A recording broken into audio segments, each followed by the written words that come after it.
Okay, it's time.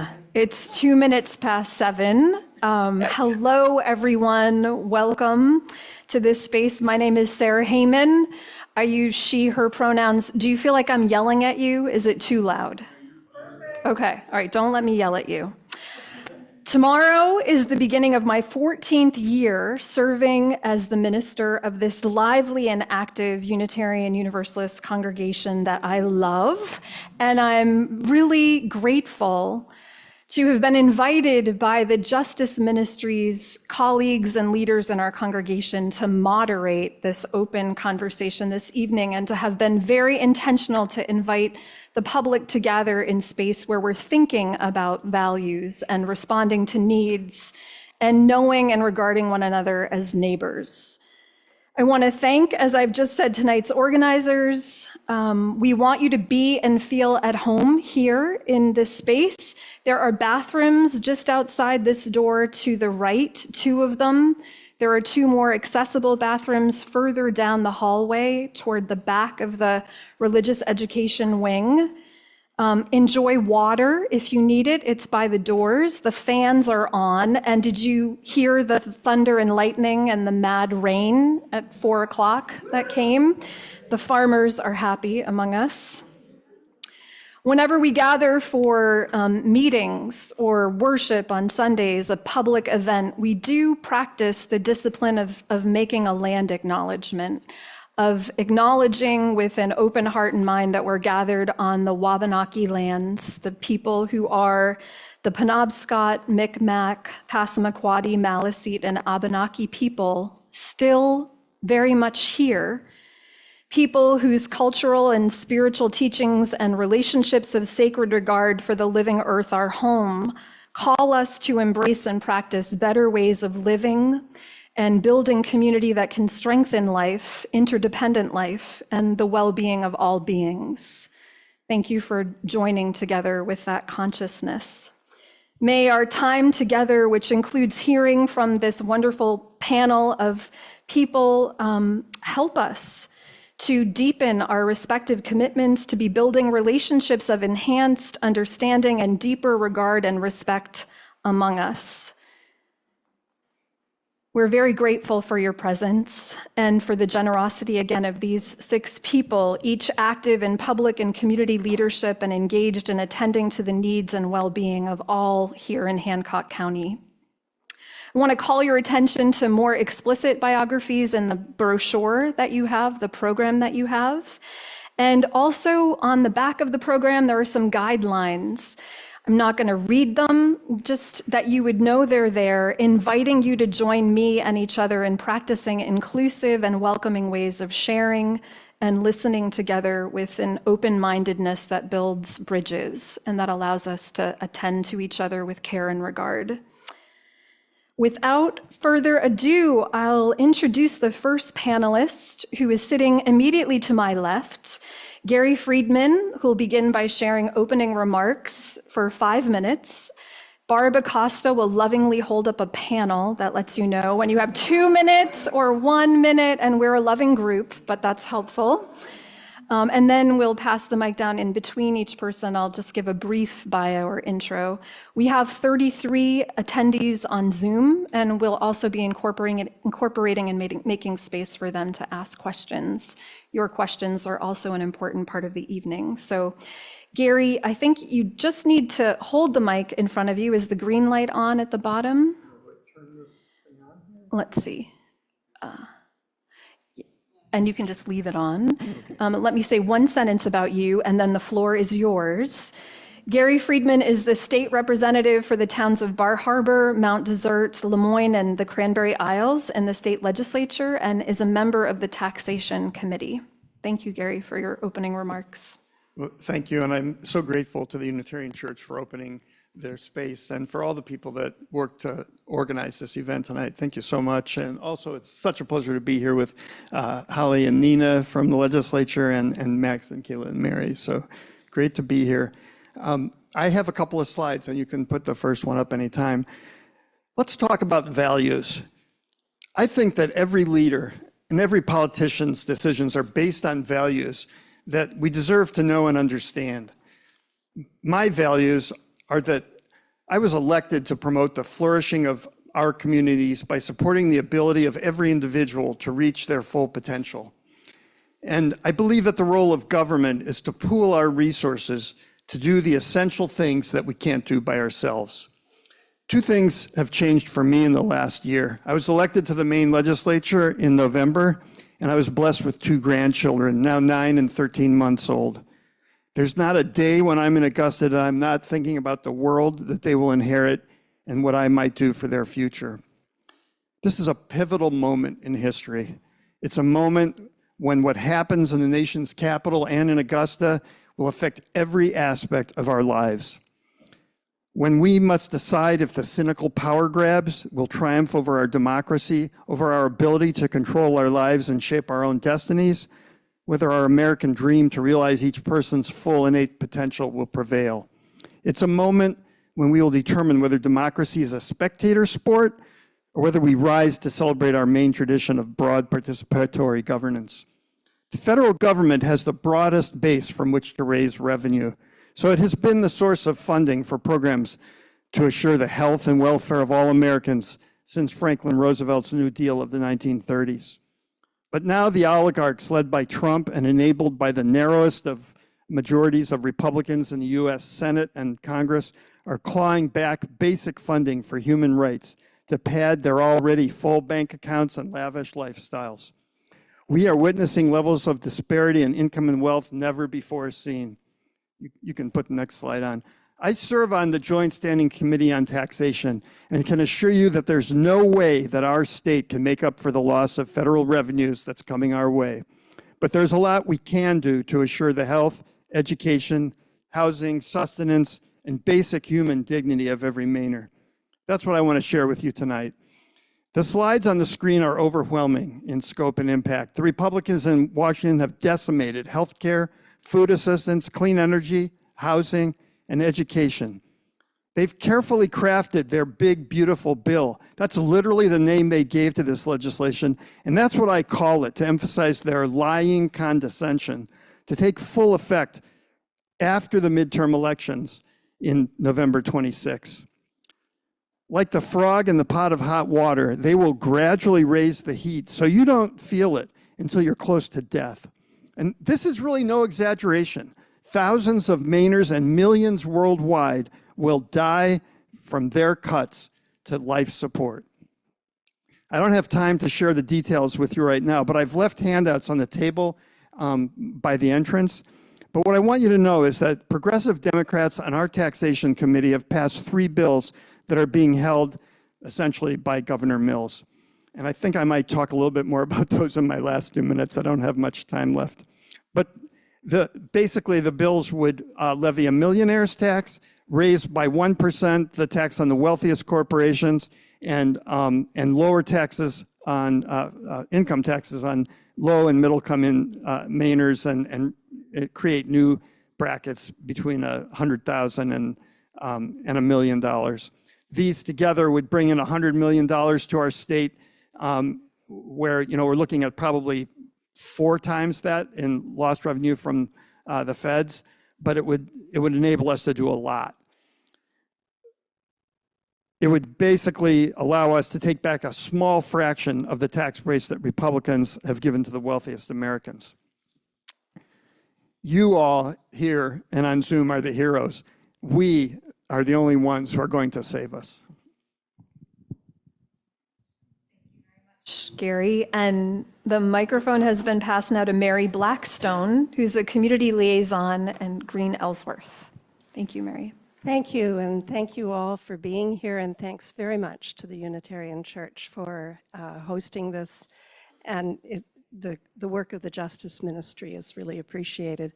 I think it's important, certainly from my standpoint, to come together to kind of contemplate as a group and a community what's happening before our eyes. And I'm going to bring it down to a very specific level, and that is Green Ellsworth. And I was asked to address specifically how effects in Washington are going to impact our organization. And so I perhaps should say a little bit about what we are. We're a grassroots organization. We were founded in 2017 in the context of a public forum. And our mandate is to make our community and our planet indirectly more sustainable. Our 10-year green plan, which was the first item that we were charged with doing, was released in 2021 after 35 public forums and gatherings and numerous small and not so small projects that informed the plan. We're now composed of multiple action teams and 9 community partners focused on implementing 150 plus recommendations, over 50% of which are already being implemented. However, that other 50% happens to be probably the heaviest lifts in the Green Plan recommendations. And those areas which we're concerned with have to do with the sustainability of our land, our water, our food systems, transportation, waste management, and energy. Those are all being impacted directly and indirectly by budget shifts and policy shifts. As a science-based organization, a data-driven organization, the overall climate, so to speak, threatens the foundation of why and how we're doing, going about the things that we're doing. State and municipal priorities and programs are buffering the effect, and foundations and other granting organizations are being kind. But federal government has the lion's share of the resources, and they're not in any way reflecting sustainability priorities, certainly from our organization's perspective or the many people in the community who actually informed those priorities. So this lack of priority at the federal level is going to cause us problems down the line, in that those buffering organizations, state and municipal, there will be limitations as to how much support and buffering they can actually provide. So I want to give you some examples of what we're working on and how we're being impacted. In the area of land sustainability, land use sustainability, our goal was to conserve 50% of Ellsworth's land area, a good portion of which we've already accomplished. But cuts to the USDA and related agencies are going to make that very difficult going forward. We were charged with retreeing Ellsworth. We were actually charged with having an Arbor Commission appointed by the city, which the city did, which was great. And immediately Green Ellsworth folks moved on to that organization, and we raised $193,000 over the next 3 years to retree Ellsworth. The downside of that was that it was an IRA grant. And we're fortunate to be able to preserve that grant. We have all $193,000 over the next 3 years so far. Under that grant, we were to hire a community tree steward, or not actually hire, but bring forward a community tree steward. We hired a great young man who, all of these community tree stewards were to be AmeriCorps people. Of course, that program was chopped in the early days. And suddenly we had a young man and his wife here in Ellsworth, having come from Illinois in January, planning to be here till November to receive living stipends from AmeriCorps, and volunteering his time, only getting a living stipend, no salary. Fortunately, the Maine Conservation Corps picked up the cost of that and continued to provide him with a living stipend. But that's just one example of the really thoughtless human impact and effect that that would have had on him, and of course then the effect on our programming. So I have numerous examples relating to water, food systems work, and I can certainly provide more when we go forward. But thank you for this opportunity. Next on our panel is Holly Eaton, who serves House District 15, representing Brooklyn, Deer Isle, Frenchboro, Marshall Island, Southwest Harbor, Stonington, Swans Island, Tremont, Eagle Island Township, Islaho, and Vinyl Haven. She serves on the Marine Resources and Transportation Committees. Thank you. Thank you. And thank you for the opportunity to be here. I'm not sure that I can follow this as well. You guys really presented a lot of great information.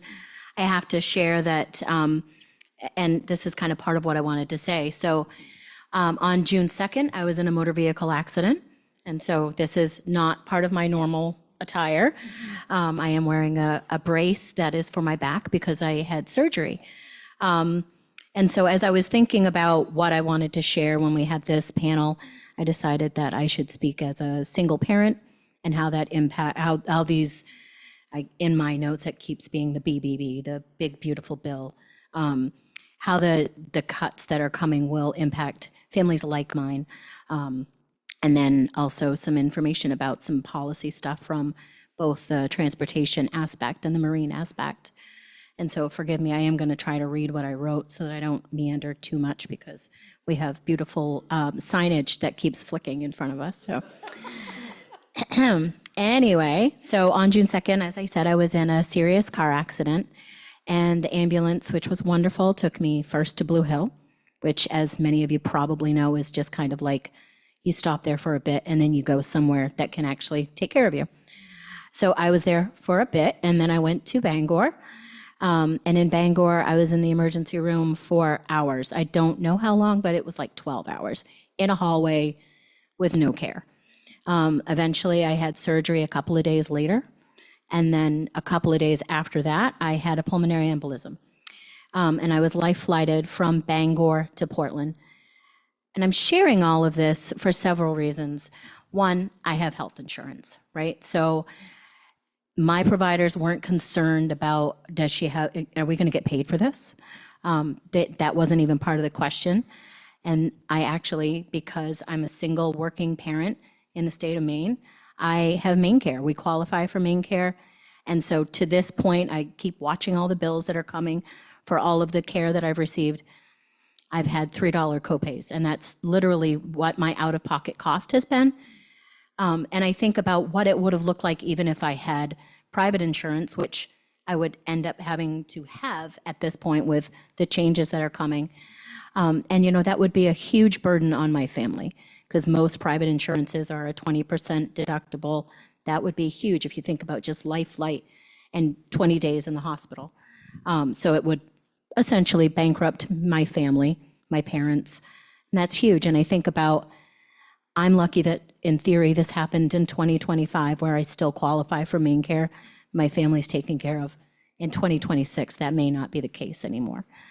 And I also wanted to share that I'm moving forward. You know, I have a lot of friends and family that also qualify for Maine Care and food stamps, and they're already seeing hits to particularly their TANF and their SNAP benefits. And now they know even more cuts are coming, and they're concerned about how they're going to make ends meet as we move into these horrendous changes. But then just to jump forward, I'll share that on the marine resource kind of front, I am concerned about cuts to NOAA and how that's going to impact our working waterfront, even right down to knowing what the weather is going to be. That kind of stuff is integral to our way of life. And then as far as the transportation committee is concerned, something as simple as the Deer Isle Causeway that has been on the burner, off the burner, something that we want to get done, something we can't afford to get done, is really pivotal. It's very important. And now we're again in a position of not knowing how that funding is going to happen. And I know we all kind of got a call to action email, and I will just put it out there that if you're thinking about how important this is, and you volunteered in 2024, please make sure that you're volunteering in 2026.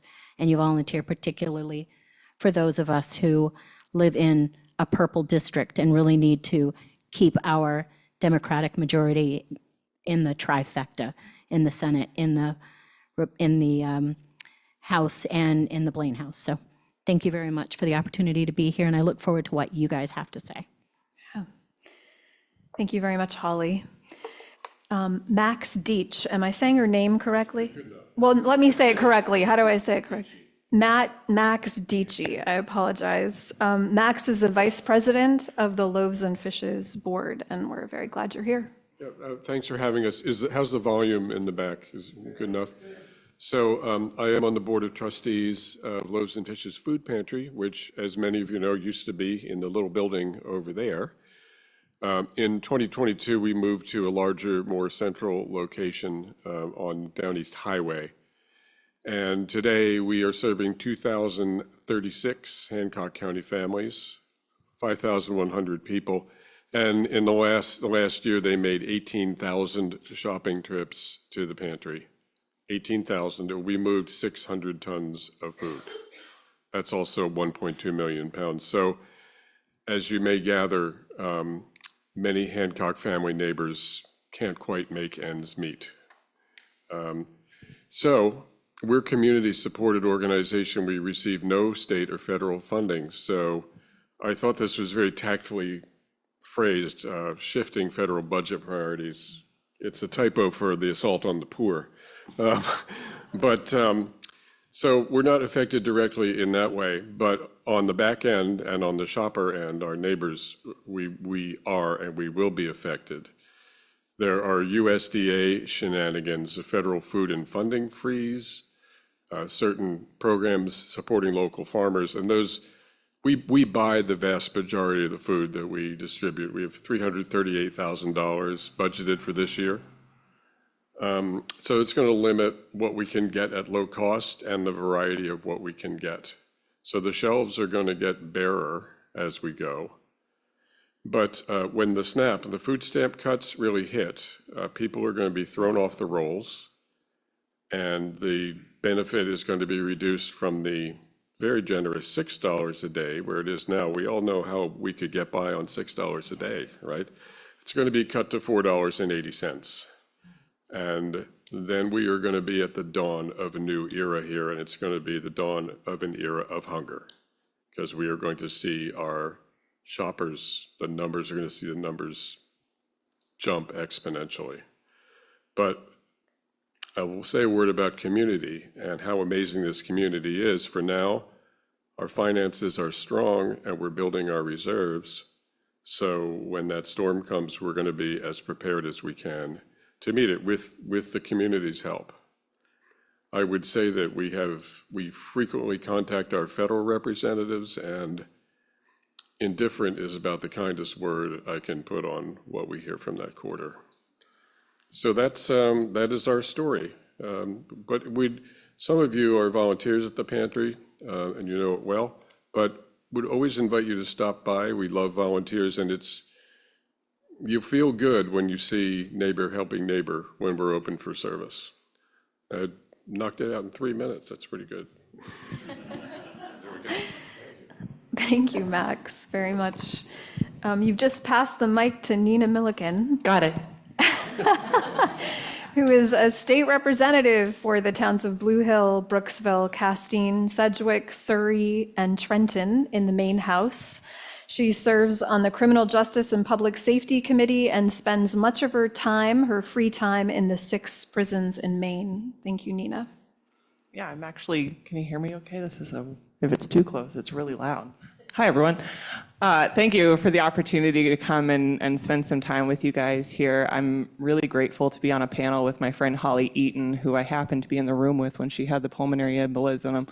And I'm just so, emotionally, it was really hard into session there without her with us. And I'm just so happy that she's back hiking a little bit with me this evening, and we were able to have dinner together. It's nice. I'm also happy to be next to Max because I had no idea how to say his last name, and now I do. Very, very careful. Very careful. Many of you know me, Nina Milliken, as Sarah said, and I serve on the Criminal Justice and Public Safety Committee. And the prompt that I was given for this program was to talk about the impact that the big, beautiful bill, sorry, I almost cussed, might have on, go for it. It's a church. I feel like there's rules in these places that I have to, yeah, right there, no cussing. How this bill, this horrifically awful, shitty bill, is going to impact Maine. And I decided to look at it through the lens of my work on the Criminal Justice Committee, and not just my work on the Criminal Justice Committee, but as I put in my little bio there, my work that I in my own time, spend a lot of time in our prisons here in Maine. I'm going to Maine State Prison tomorrow morning, actually. And it strikes me that we always have money in any budget, in a state budget and a federal budget, for police, and we always have money for prison. And we always have money for jails. We always have money for the sheriffs. And we as a society know that, and we say it often, that an ounce of prevention is worth a pound of cure. And so when I saw that the big, beautiful bill was coming and it was going to slash all these important programs that Gary listed in his slides, and programs like Max's and programs like Kayla's and programs like Mary's, whom I'm so happy to know now, but I didn't know before tonight, when I see those slashes, what I expect and what we know will happen is that crime rates will go up. And when those crime rates go up, we will increase funding for police, and we will increase funding for jails and prisons, and we will keep people warehoused in those types of facilities as we do right now, but more so because the social safety nets that we know prevent crimes from happening in the first place are evaporating, and they're evaporating quickly with that bill. I want to say too that this is not something that's really new, though I think it's going to be heavier hitting with this big, beautiful bill. We know that in communities where we invest heavily in prevention and after-school programming and access to resources and access to healthcare program, access to mental health care, we know that crime rates are lower. Currently, the mayor of Baltimore, his name's Brandon Scott, he's gotten crime rates down 62% in the city of Baltimore just by creating after-school programming, youth camps, things to occupy people's time, and mental health care treatment programs for kids who are having a difficult time, and interventions for youth who are having challenges at home or challenges after school. I'll say two last things because I see the cards are going up. One is that we here in the state of Maine have a youth facility, a juvenile prison in South Portland called Long Creek. And that facility costs the state of Maine taxpayers about $50,000 a month per child. How we allocate our budgets already, I see you, sorry. How we allocate our budgets already are really problematic and can be troublesome in terms of what we're doing to prevent crime from happening, which has been something I know Mark has seen me harp on in the legislature, Holly sees, Gary sees, I'm like a broken record. But we need to really be considering where we're spending our dollars and if they're being spent to the best of our ability. And the last thing I'll say is that we in Maine have a number of people who are currently being incarcerated throughout our entire system that don't need to be incarcerated anymore. Maine abolished parole in 1976. We are one of 14 states that doesn't have any kind of program to get people who are rehabilitated out of prisons. And that costs us $100,000 a year per adult resident of our prisons in the state. So we need the social safety nets that we're talking about getting, or that we are getting rid of with the big, beautiful bill. We in Maine need to do better in terms of how we're allocating funds and where we're spending our money in terms of our criminal justice system. And we need to invest heavily, I see the T, in programs like Max's and other similar programs to make sure that we're keeping our friends and neighbors out of prisons and safe even before they commit any harm against the communities they live in. Thank you, Nina. You've just passed the mic to Kayla Gagnon. Is that how I say your name correctly?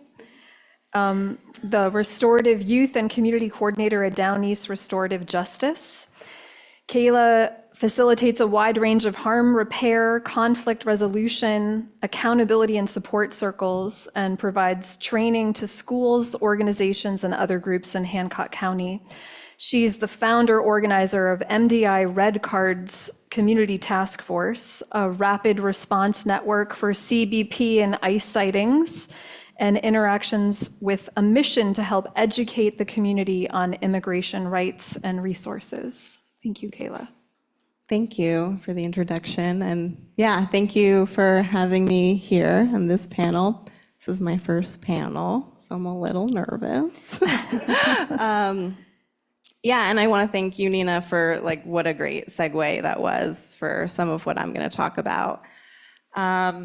So briefly, just what is restorative justice? I think it can be a buzzword that people hear, and at its core, it's a holistic way of looking at community, and that when harm occurs in community, how it affects the whole, not just the direct individuals harmed, and how it takes a community to create social healing when that harm occurs.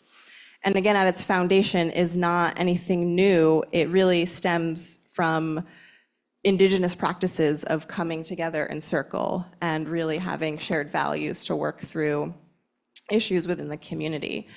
And I think it's such important and critical work, especially in these times when there's such division and people can't have a conversation with each other with any disagreement without there being claws out.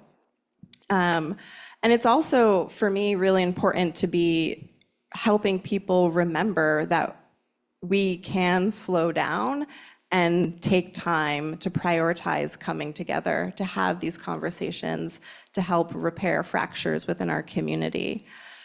So Down East Restorative Justice has been around for about 8 years now. It started completely by community volunteers, and it grew from a grassroots organization, all community volunteers, a few years ago having one paid full-time employee, and then a couple of years ago having two, including me, paid full-time employee, or I'm part-time.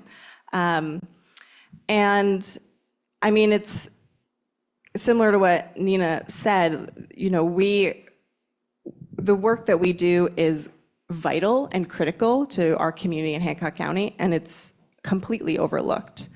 And while the federal budget cuts, which have influenced or have impacted the DOC, which has impacted us, the money still is there. We have money for cops, we have money for riot gear, we have money for prisons, but we're not looking to put money towards preventative measures. Some of the work that I do also in training folks, such as we've been doing through an amazing grant, a workforce grant, training folks at home in the Emmaus Center and Healthy Acadia and the Inspire Center, where these individuals are already impacted and going to be even more impacted by this big, beautiful, not so beautiful bill.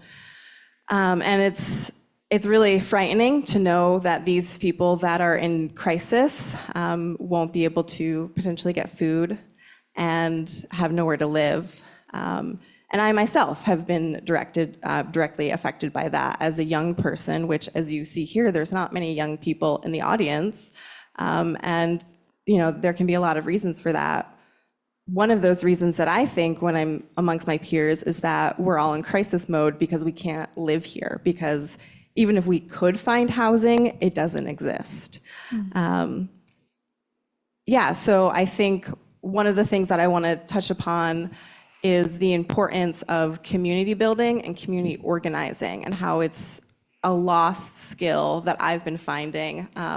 Many folks don't know how to really get themselves together to make change sometimes because, one, there's so much overwhelm, and two, like I said, I think it's very much a lost skill. But it's something that we all have regardless of budget, regardless of funding. We all can come together and support each other through mutual aid. So while there are very real effects of the budget cuts, I also firmly believe that if we can strengthen our community organizing and community building and prioritize that, we can be okay if we support each other. And I'll stop there. Thank you. Thank you, Kayla. Thank you to each of our panelists for your passion and your commitment and your care for us and for neighbors. I'm just going to glance at my computer screen after I put my glasses on to tell you there are probably 35 others that are part of the circle, and a very important part of this evening, which honors the energy and time you've taken to be here is to open this open conversation after hearing these remarks, to hear your questions. So we have a microphone Jana will pass around. We have others gathered in the circle on Zoom. Please hold it, just help you hold it to your mouth so it could be heard. And as briefly and as sincerely as you can, we invite you to pose a question directed to a person, or we'll hear from the panel who would like to respond. And we'll also be monitoring those who are in the circle on Zoom to invite them in to share as well. I think that's the extent of the guidance, and we'll be paying attention to the time. We have about 30 minutes for this. Thank you for joining me and being mindful of making space for everyone to be heard, different voices as well. And if you're interested in speaking or have a question for people, please raise your hand and Jana will bring you the microphone. And I see several hands in this general vicinity, 6 so far. Will help you. My question is for all of you. May I interject and ask you to say your name if you're willing to do that? My name is Tim Schoen, and I am from Lemoyne. Thank you. My question is one of kind of bookkeeping and cleaning things up a little bit. Some of you, contact information is readily available. Thank you.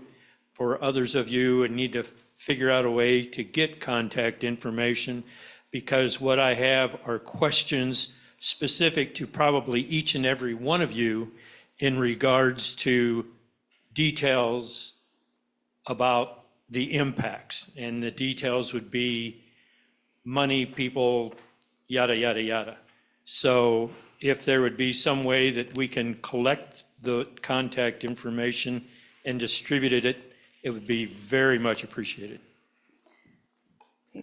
Please use the microphone. I think Mary wants to respond. I know there's some resource information on the table as well. Yeah, there's a table at the door. My email address and phone number is written all over them. So by all means, get in touch with me. I'd be happy to share further.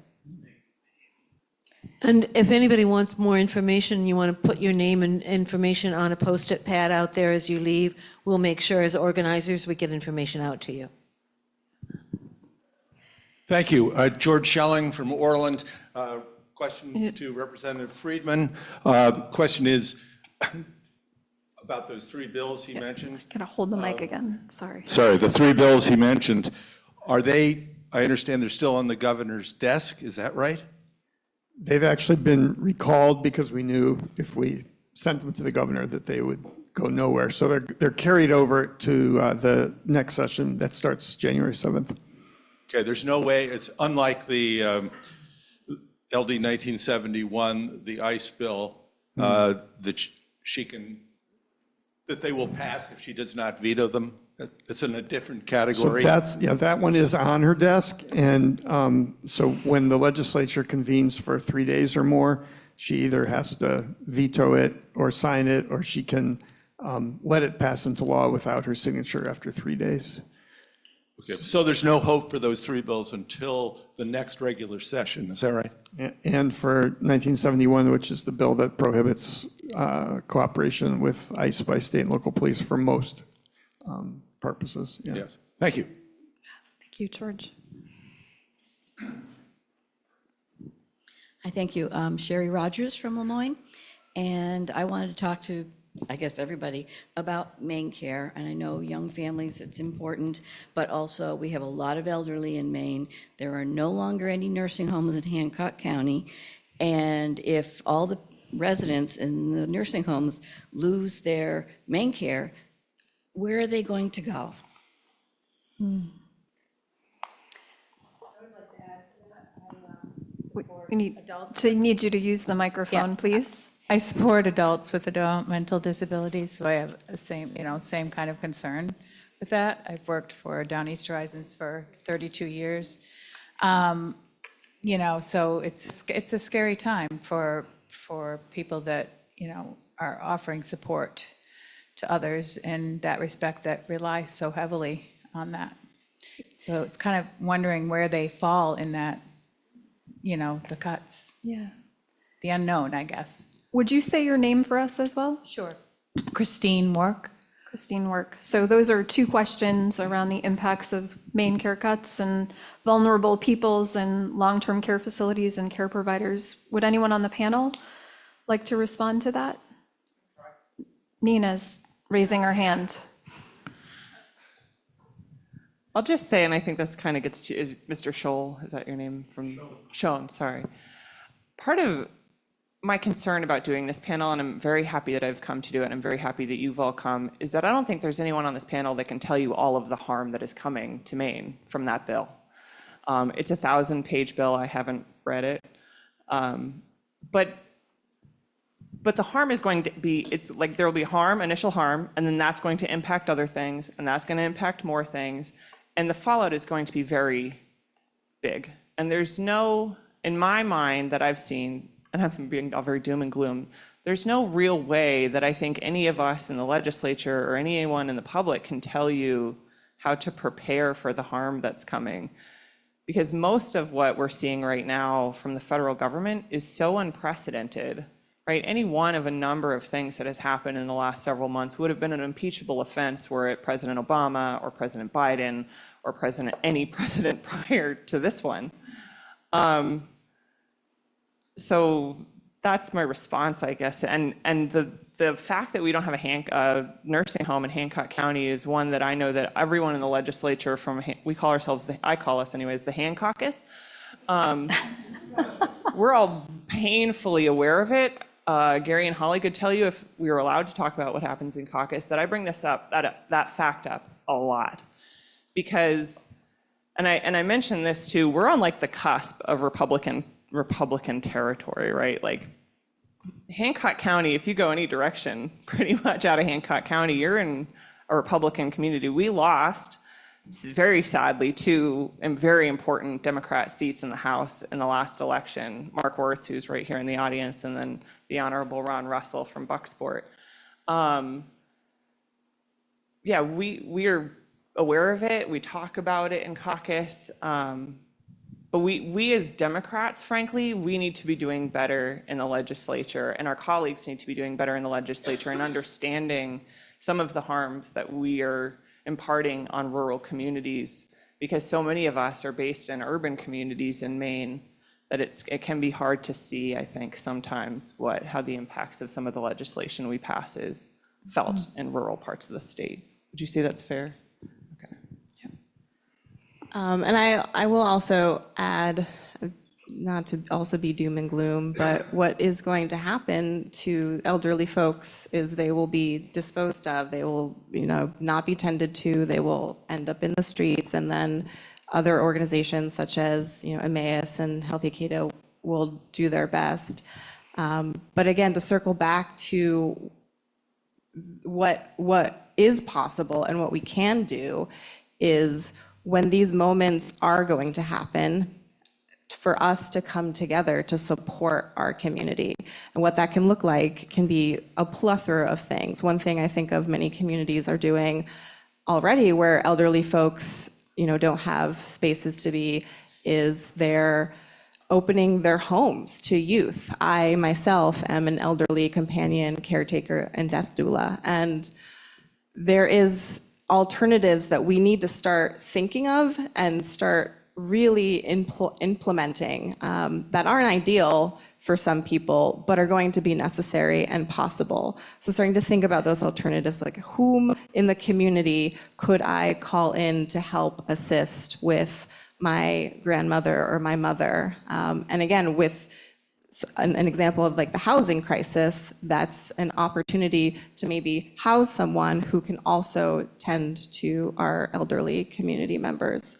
So just to, again, be thinking about these, when the harm, which is already coming, is here and coming more, to be thinking about other alternatives that are outside of relying on the system as well. I'm sorry, I see a couple hands. Well, please respond, and then I want to pose a follow-up question from someone in the circle on Zoom. Holly, I think, had her hand up, and Mary. Yeah. Okay. Well, I wanted to first say that I think most of my contact information is available. If you want it, please feel free to ask me. It's out there. And then as far as the nursing homes are concerned, you know, I'm from Deer Isle. We lost our nursing home, one of many in Hancock County. I think I can adequately say that all of the representatives from Hancock County, we all worked together in this last legislative session to try to do anything we could to support the nursing home, which was going through a rehabilitation phase to try to at least have some sort of a housing process. And, you know, more projects like that are hopeful, but that, of course, takes funding. And then as I was thinking about that, I remembered that when I was at the Portland Hospital, they told me that there's a whole floor in the Portland Hospital that is elderly patients that don't have anywhere to go. Right. It floored me. Yep. So it's not just a rural issue is what I was thinking, but we feel it so much more personally, I'd say, here rurally. Thank you, Holly. I just want to mention that I've spent a good deal of my career working in Canada. And the Canadian healthcare system is, of course, a universal healthcare system. And as I'm listening to the conversation here, clearly a viable healthcare system is a fundamental sustainability issue for the survival of any community or country. And it pains me to think that we're spending so much time tonight talking about a regression in what currently exists in the healthcare system, rather than talking about how do we implement a universal healthcare program here in this country where it's desperately needed. And so one of the sad things about the commentary tonight is that what's going to happen as a result of this bill may actually provide excellent ammunition for why we need a universal healthcare program.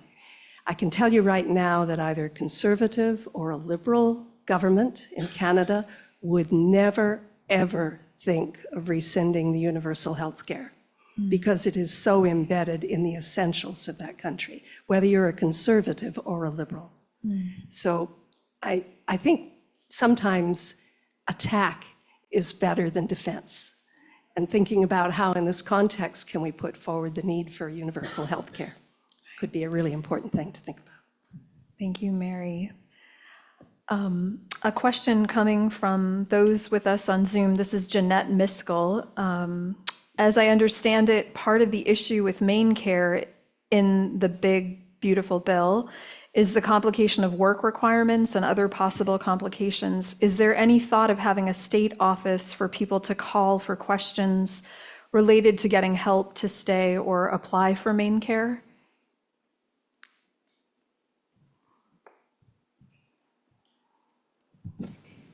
Gary? I'll just say that I've been speaking to the House leadership today, and the Speaker of the House, Ryan Fecteau, had just met with the governor 3 weeks ago to talk about how the state's going to deal with this, and they basically don't know yet about those things. I mean, it's the cuts to Medicaid main care are phased in so that they don't hit until after the midterm elections in November 26th. So, we're just beginning, the administration's just beginning to try to figure out what to do with the work requirements. They're looking at what happened in Arkansas, which is the first state to implement those. And I think that's kind of a to be determined kind of answer. Thank you. Jana, several other hands are raised. My name is David Klausmeyer. I live in Ellsworth. My question is for Gary. You gave us one hard fact that with cuts in SNAP, and there it was on the slide, and another program, that will result potentially in the loss of 4,000 jobs. Let's run with that and put some meat on that bone.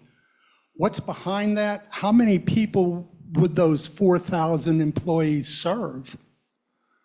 If you could elaborate on that, because that was an interesting fact. Thank you. And Kayla, if you could give us a real short description, what is MDI Red Card?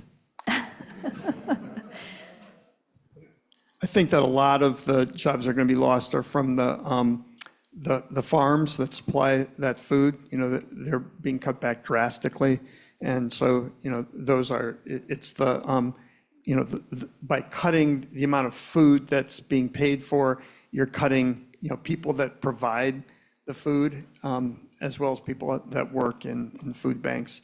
And the spin-off effects of that are unknown at this point. Kayla, MDI cards. Yeah, thank you for asking that, because my 5-minute intro went really quickly, way quicker than I thought. Yeah, so MDI Red Cards is a community task force that I initiated back in January. After the inauguration, immediately knew that we were going to be hit here in Maine, even though I think a lot of folks thought, because when I was doing outreach to restaurants on MDI, I thought that we weren't going to be affected by that. But I have experience. I lived on the border for a while, the southern border, doing aid work, and then in Washington State as an advocate for youth and families in the court system and in ICE detention. So MDI Red Cards is a community group to educate people on their rights. If folks are not familiar with Red Cards, they were started like 20 years ago from an organization in California, and they're little business cards, essentially, one side in English. You can hand it, in theory, to a Border Patrol or ICE agent speaking for you, so you can practice your Fifth Amendment right of staying silent, saying, I'm practicing my right to stay silent, thanks, Barb. I'm not going to speak to you, I'm not going to open my door unless you have a warrant. And then the other side is in any language on the ILCR's website. There's up to 30 languages that you can print, and it's just reminding the individual of their constitutional rights. And one thing that a lot of people don't know is those many rights within the Constitution apply to everybody, regardless of citizenship status. And I think another thing that people wonder, well, I'm a citizen, do I need red cards? I think when we're interacting with any police, whether it's ICE or our local police, to be reminded of upholding our rights, because they're continually being infringed upon, and now it's heightening. But yeah, we also have other things going on, like a rapid response team, trying to do mutual aid for folks being affected that are in fear and in hiding, and more. And in terms of information, I can leave information in regards to that, and then also I have some flyers for the work I do with my paid work for Down East Restorative Justice. Thank you, Kayla. Yeah, there's one other question that I'll read. I think it might have been in response to George's question. It's directed to you, Gary. Any chance of a local option tax passing? I'd ask you to use the microphone and laugh, and also respond so others on Zoom could hear. Not this session, so not through 26, but I have high hopes for the next session in 27. And that was a question from Ann Dam. I apologize, I didn't acknowledge that. 4 votes would have flipped it. 4 votes would have flipped it. Deep breath, next question. And we have, it's, 15 minutes or so. Right. So again, thank you for your. Okay, Frank Rupp, I'm sorry. I'm sorry. I have a question from Ms. Kayla. I would imagine restorative justice. Okay, do you happen to have seen a film called Where to Invade Next? It's a Michael Moore film. Truly, you must see it. It's like yes. Okay. And also, show that Trump is not a citizen. Therefore, laws, he has not made any. They aren't. Null and void. Trump is not a citizen. We need to know this. Thank you. Thank you, Frank. Please raise your hand if you're waiting still to ask a question. And I see someone right here in the front too. Jana, for the next question. I'm Ann Sterling from Korea. And I've spent my life doing public policy, especially in 2 state legislatures, Maryland and Virginia. I'm a new Mainer. And so I would like to bounce up a hope for solution off of you to see what you all might respond with. And that is, we're hearing tonight about the harm that is coming. It has only begun to affect Mainers. But we know it's coming, and it'll probably hit very hard, especially in some sectors. And so I think it would be extremely helpful, instead of waiting until it really bites us badly, to find a way for every community in Maine, as many as we can persuade, to construct their own rapid response team, to document the damage as it happens, and suggest to their local legislator, the town council, the state government, whatever, suggestions of how it can be mitigated as soon as possible before the damage gets worse. And a rapid response team for every town and community at every level in Maine, I think would be very helpful, and they ought to be sitting at the right hand of each government at every level to say, here's what we think could, not only to document the damage, but to make suggestions of what could be the best solution. And that will vary from one community to another. So my question to you all is, does this sound like pie in the sky? Or is it something that if we could, I don't think you legislate things like this. I think you start a tradition, you start a way of proceeding, and when it's noted to be effective, other people may want to do the same for their community. Right. So I just am interested in how you all feel about that. Yeah, thank you. Thank you.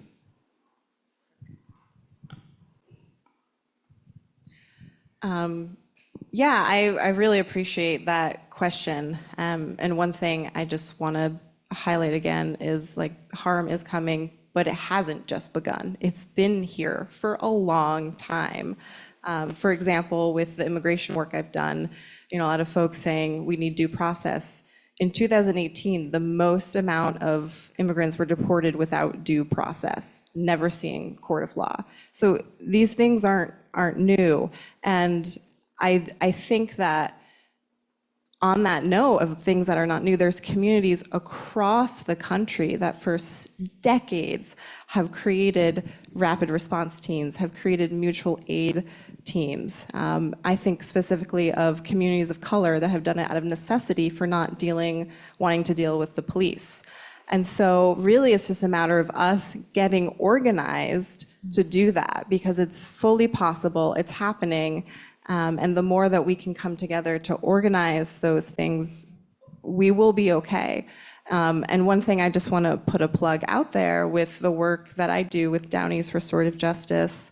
We're the only restorative justice organization in the state of Maine that takes community referrals, which means if there is a harm that occurs in your community, someone burglarizes your home, there's an assault, you can call us and we can facilitate a restorative process instead of going through the police or through the court. Again, it's 100% voluntary, so everyone has to be willing, and it's, details to the process and how it works. But that's an example of community involvement outside of the systems we have that is very possible and can create not only safety, but a thriving, more interconnected community. Appreciate that. I think Gary's hoping to respond. I just heard about an organization called Save America Movement, SAM, and they're funding rapid response vans in places where ICE is extremely active and documenting.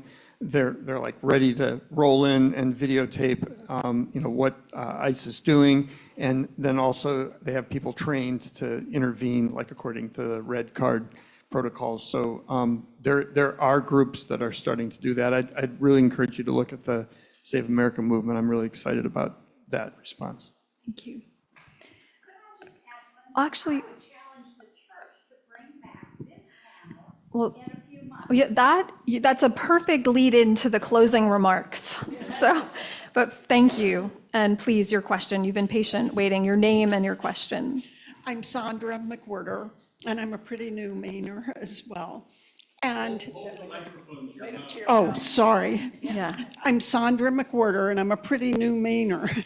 And I just want to thank you all for being here and raising these very important topics. My question, though, is for Max.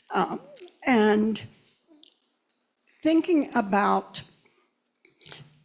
how the cost of food is going up, how it will impact individuals who make donations, and how individuals also are going, many will see a decrease in their incomes.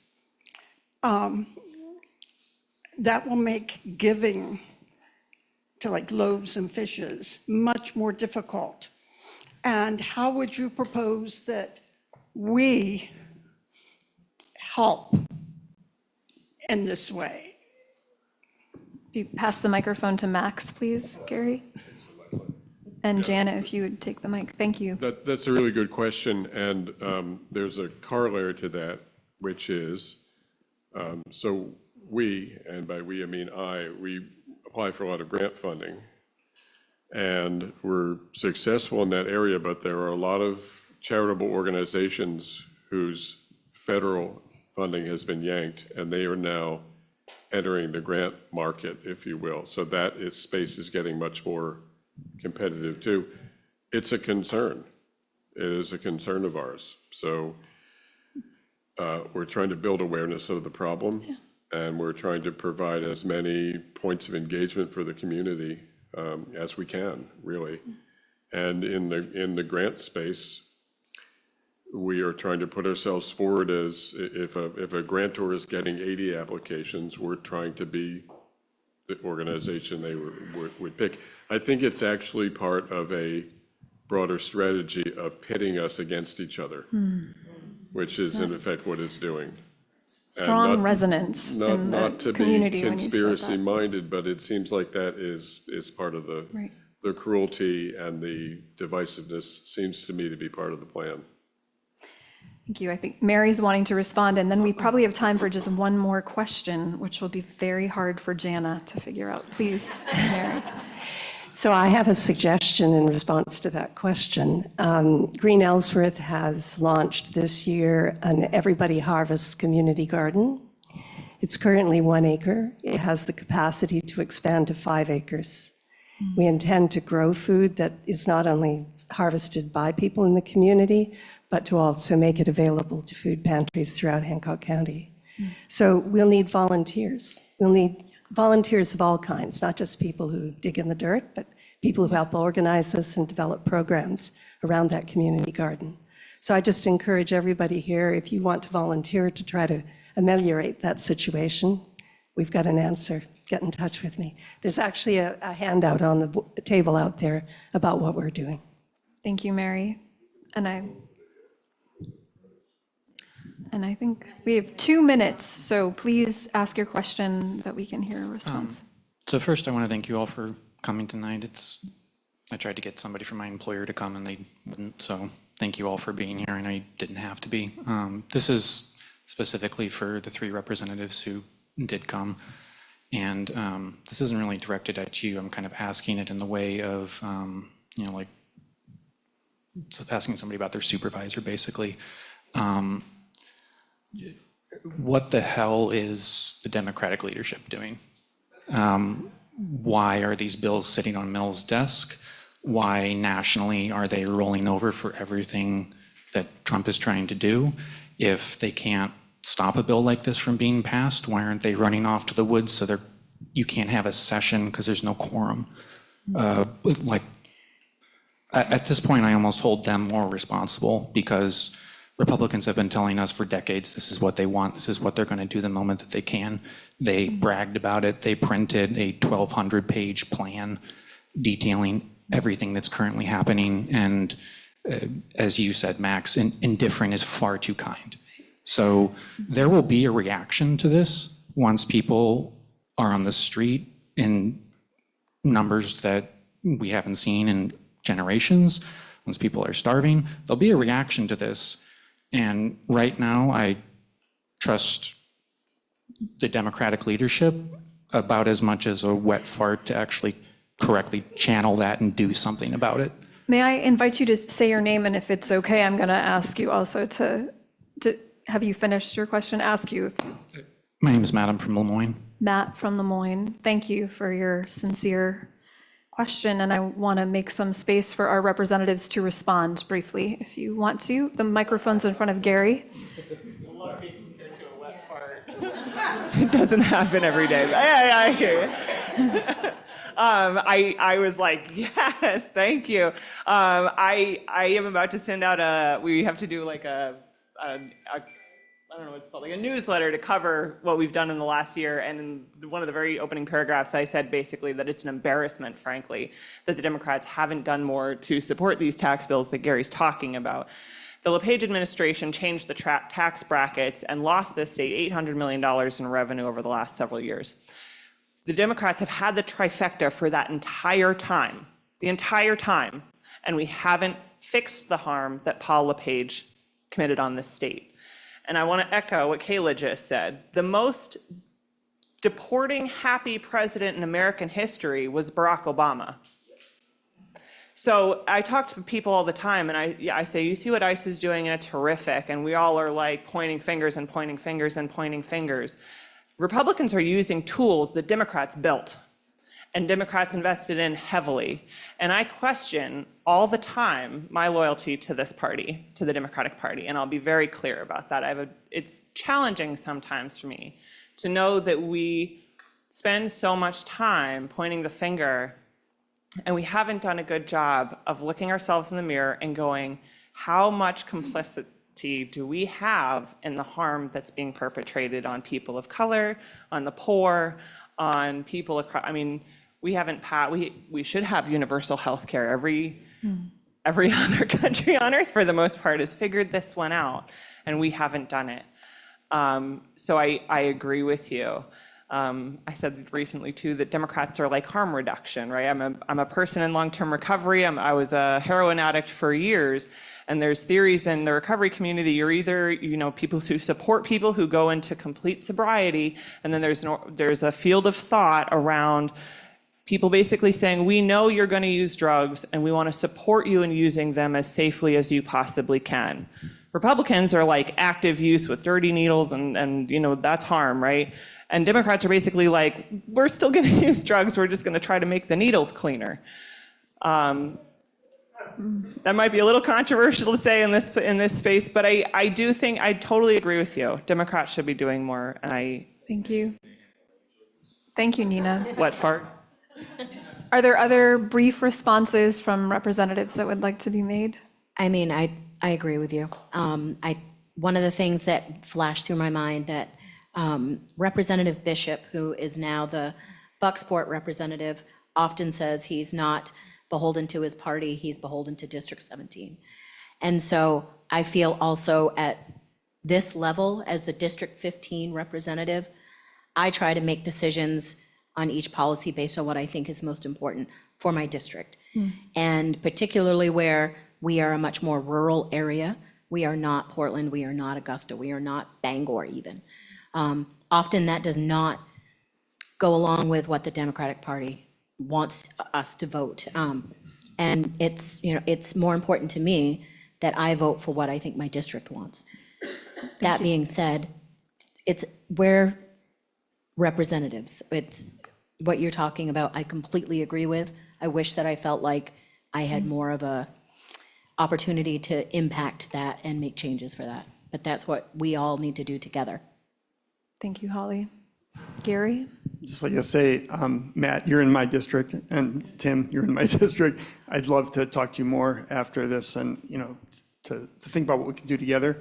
I have to tell you that this is my first term. I'm trying to figure out what's going on with the Democratic caucus, and and so I've been talking to leadership since the session ended, saying well, what are you guys doing? And they weren't doing anything. So I've been putting together these forums. I mean, I didn't put together this forum, but it was my idea. Yes, it was. I instigated it, and I asked for the other Democratic legislators from the county to come, and we're the first one in the state, and the House Democratic Office wants to meet with us next week to find out how this went. And I think, like, I think we should be doing this all over the state. But I agree with you. I want to see leadership doing more, and I can assure you that I'm going to be pushing for that. And Nina and Holly are also very outspoken. So thank you for that question. Appreciate this. And I'm charged with being mindful of the time and honoring your time. And so there'll be a chance for closing remarks from our panelists. And there is a question that's even in the script. We didn't even ask you to pose it. But it's just to get a sense from those of you who've taken the time to be here tonight, if you would be interested in seeing future forums to continue this conversation. If you nod or raise your hands. Thank you very much, Gary, for bringing forward the idea and for helping to create this opportunity. The closing remarks, this will be painful. It's 3 minutes each, and 2 minutes might be better because we're a few minutes over. I leave it to you. I just also offer this question that was generated by those who organized this. Is there one additional issue in your community that was not addressed tonight that may also be affected by the budget cuts that you want to name, or another organization that will be hard hit? This will be your final words tonight, but we'll be glad to join you in another forum. And Gary, I'm unfairly going to ask you to go first again, unless you object. No, I'd be delighted. I believe in building hope through action. And so I printed up a bunch of cards that if someone can pass them out there, I put them on the table, but they're postcards that you might want to send to Governor Mills. No pressure, you don't have to do it. But I also have literature on the table. One is from one of my e-newsletters that I printed out that describes in some detail the 3 bills that I discussed. And it also has the governor's snail mail address and website, so you can send, and phone number, so you can contact her. And I think that, like from my point of view on tax committee, we finally passed the bills that we've been wanting for so long to take back the cuts from the LePage administration and ask the wealthiest to pay their fair share. The postcard basically says to the governor, tax the ultra rich. And let's turn things around. So, pick up the literature out there on the table on your way out. Think about sending the postcard or calling. I'd also say that voting no on the referendum that's been put forward by the MAGA Republicans to suppress voting in our state, it's under the guise of requiring photo ID to vote. Maine has one of the highest levels of voter participation in the nation and one of the most secure voting systems in the country.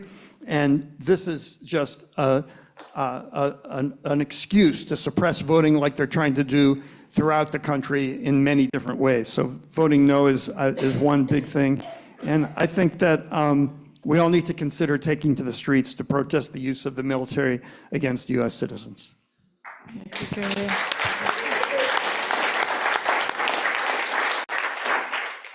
I was asked to speak about environmental matters, so I'm going to go back to answer the question there about other organizations that might be affected that aren't represented here. In terms of the environment, the dismantling of the EPA and NOAA, and particularly the research and collective long-term research that's been done there. I mean, that is huge. It's an area of data that we in Green Ellsworth will depend on. But it obviously, the challenge to the Clean Water Act, all of these landmark changes over a long period of time that have tried to put us in a better situation and have done environmentally. What's being done there to dismantle that and reverse it is not just going to affect organizations, but it's going to affect every one of us here and the environment that we live in and depend on. So to me, that is a really important area where there's going to be a huge impact that perhaps hasn't been mentioned. One other more local effort is an effort that Green Ellsworth is involved in, and that is to develop a food system plan for down East Maine, that's Washington and Hancock counties, and develop a food hub which would actually secure our local food system much more substantially. That is going to be jeopardized by what's happening to the USDA and many of the rural business development and rural efforts that the USDA funded. It's going to be much more difficult to do that work, but it's going to go ahead. And I guess that's one thing that I want to end on here. We, in the context of this since January, we have a number of action teams. We lost one long-term person who'd been with us from the beginning. She basically lost heart. And the effect of depression as a result of this for people who are of a mind that I think many of us are here in this room is a serious impact. But to me, on the other hand, we've actually gained several members in most of our action teams since January. And so the community needs to come together and is coming together to identify what we can do locally. And I think it's so important for people to drop the depression and really move into action. It's the kind of action that Gary was talking about. Thank you, Mary.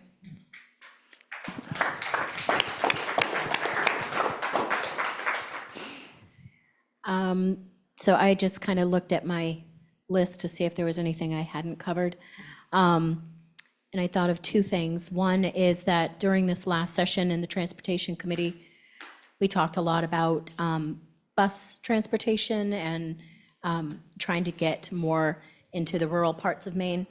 And I think about what that means in the long term with the USDA cuts, and that in order to get a lot of that funding, they're going to be going against more and more organizations, and that money is just going to be, the pieces of pie are going to get smaller and smaller.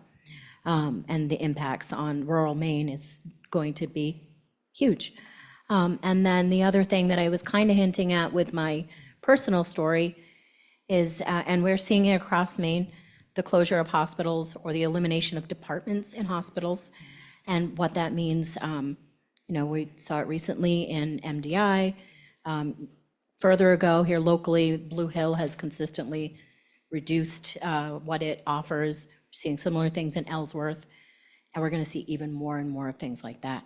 And I also was just thinking that as we move into understanding what the implications are of this big, bad bill, communication is going to be the most important tool that we have.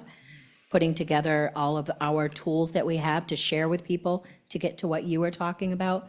It's really important that as your legislator or one of your legislators, myself and my aide know what resources are available in most of our communities so that we can help direct people and have really good contacts. So if there's anything that you want to share, please feel free to get that information to me. As I've already said, my information is very out there. So please shoot me an email, send me a text message, call. If it doesn't say spam, I answer. So thank you very much for being here. Thank you, Holly. So I'd like to put in a couple plugs for a few things that were not part of my strict purview here. One, the Maine League of Women Voters, which is a great organization to get involved with, is doing a lot of work to combat voter suppression. So I would encourage you to join up. There's a lot for everybody to do, and you do need to vote no on that bill. Secondly, I am here as a representative of Loaves and Fishes Food Pantry, but I also sit on the board of Next Step Domestic Violence Project. It's the sole provider in Hancock and Washington counties.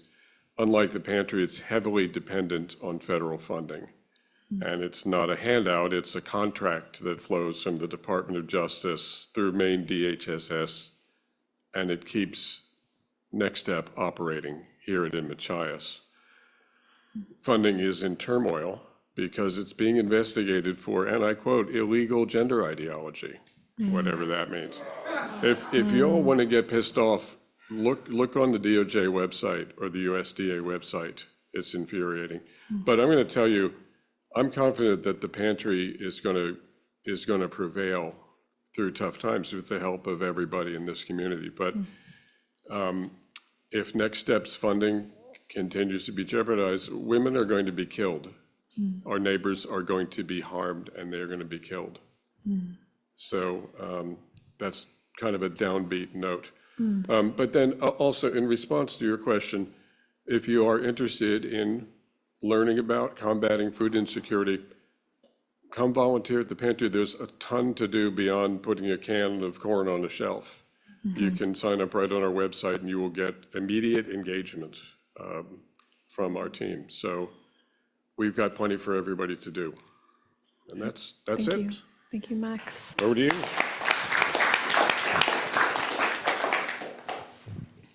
All of the things they all just said. I didn't know, or maybe I forgot that I was supposed to come up with 3 minutes of closing remarks, so I just kind of jotted a couple things down. One is that I had dinner with Billy Bob Falkingham recently. Yeah, I know. If you don't know who that is, he's the Republican House Minority Leader, and we were talking about Laurel Libby, who I also probably shouldn't say her name in this building, I'm sorry. And he said something interesting to me, which was, he said something like, and I quote, "I would vote to expel her from the legislature myself if I didn't think the lynch mob would come after me." Nice. And I think that's very on point for how a lot of our Republican colleagues and a lot of Republicans in our communities feel. And so in addition to telling you to go out in the streets and to vote no against this voter ID thing in November and everything else, I'm also going to say we need to get brave and we need to do brave things. And we need to stand up for the things that we know are right, but have a hard time standing up for. And that's all of us. It's hard to stand up on the House floor. It's hard to run for office. Gary, when you term out, this guy's gonna run for your seat. It's hard to do those things, but if one thing I will say about the first Trump presidency is that an enormous number of young women went and ran for legislative bodies, and we are well represented in the main House Democratic caucus. Cheers. And you know what? We're the bravest people in that building, no offense.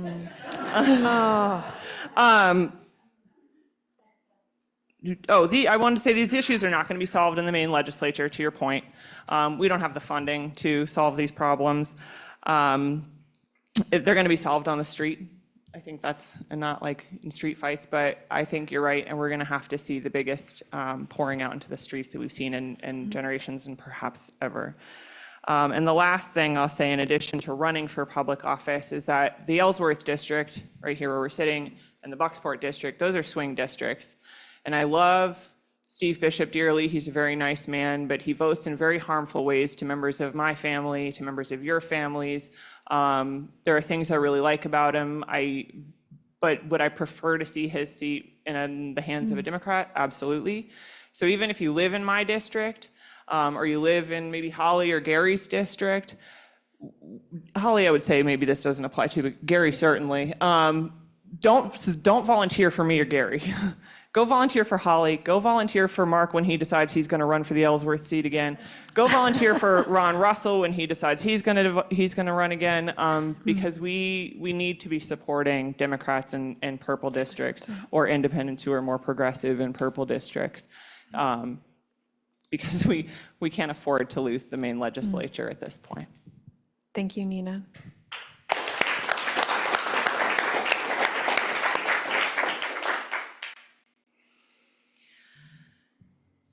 I'm ending this. Wow, okay. Well, I just want to say thank you all for showing up, and thank you to all the panelists and all the great things that you shared. Even if it was a little down, I think it's really important to name these things that are happening and going to happen if we don't continue to come together, take action, and get organized.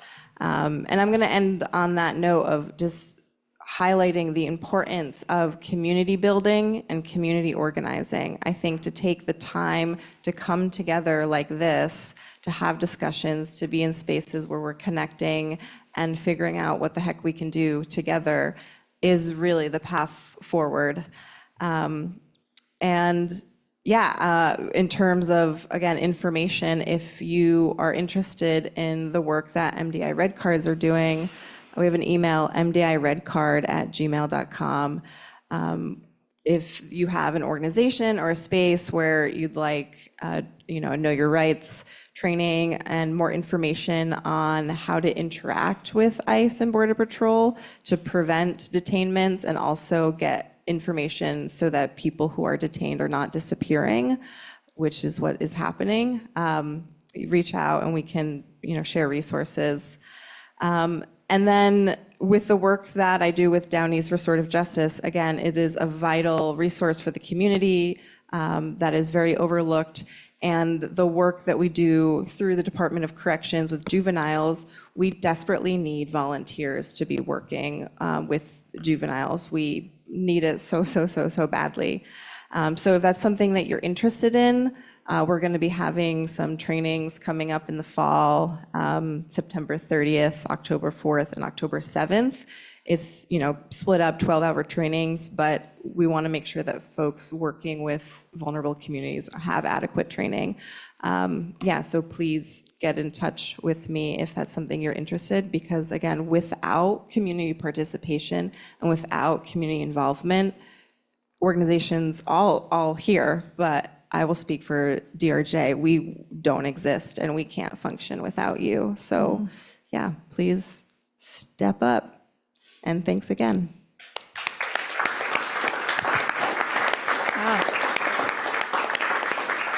Thank you, Kayla, and thank you, everyone. We're doing very well in terms of the time. There's 1 minute left. Thank you to our representatives and to community members who are deeply committed to caring for each other and for our neighbors. And I heard and will take with me, and I invite you to take this with you as well, this notion Mary lifted up that we cannot afford to lose heart, and that we help each other find agency and capacity to build bridges, to have dinner with people we might not choose to have dinner with, because we need one another to find ways to affect change well. We need to be brave, and may this be the beginning of more community forums, public forums. Many thanks to the Justice Ministries and to each of you for joining and knowing the truth that we need to be each other's neighbors. Jana Robinson has just raised her hand, so I pass the mic to her. If you can turn on the mic that we carry around, please. What we will try and do here at the UUCE is post on our Justice Ministry site, on the church site, information and resources that our panelists will provide, contact information, so that we can provide and share more of that to everybody who's been here tonight. Thank you. Yeah. Thank you all, and be well, and see you soon, and good night.